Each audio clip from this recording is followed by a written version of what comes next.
obsere oromummaan kiyya hedduudha na boonsa aneenyummaa kiyyaa waa hundarra cimsaa an oromoo ta'uu koo hedduu na boonsisaa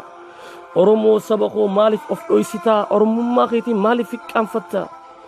sababi cuun taane qubaan kan lakkooytu saba badaan taane kan nama nyaatu saba hattuun taane kan nama saammatu saba fokkotaan taane kan fuula hammaatu saba darreen taane kan kophaa nyaatu saba halluynan taane kan dhiira sodaatu saba deegan taane kan dubbii laaqqatu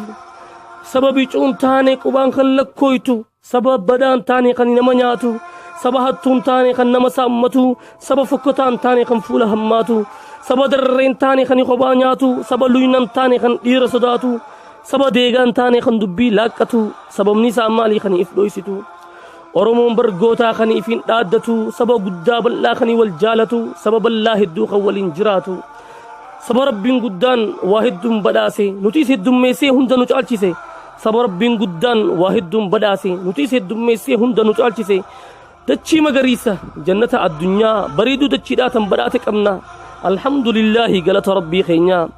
dachii badhaatuu haroof laga qabdu fincaa'aaf jallisii gaarreen fi albuuda tawwaa hunda qabdu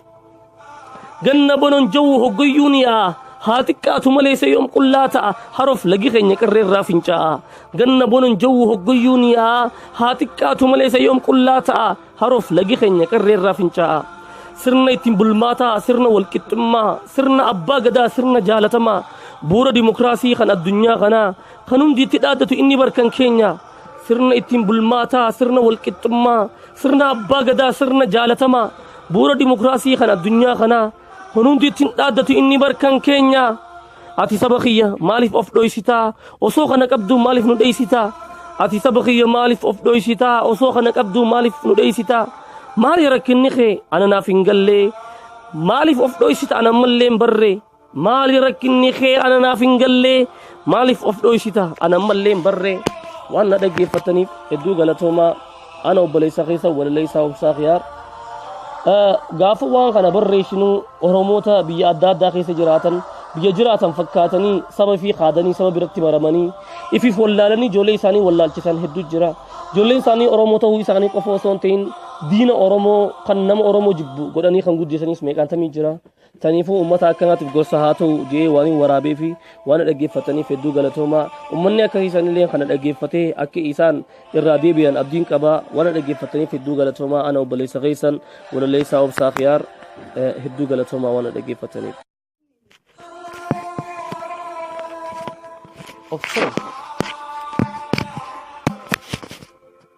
oromummaan kiyya hedduudha na boonsa aneenyummaa kiyyaa waa hundarra cimsaa an oromoo ta'uu koo hedduu na boonsisaa oromoo saba koo maaliif of dhoysitaa oromummaa keetiin maaliif hiqqaanfattaa sababi cuun taane qubaan kan lakkooytu saba badaan taane kan nama nyaatu saba hattuun taane kan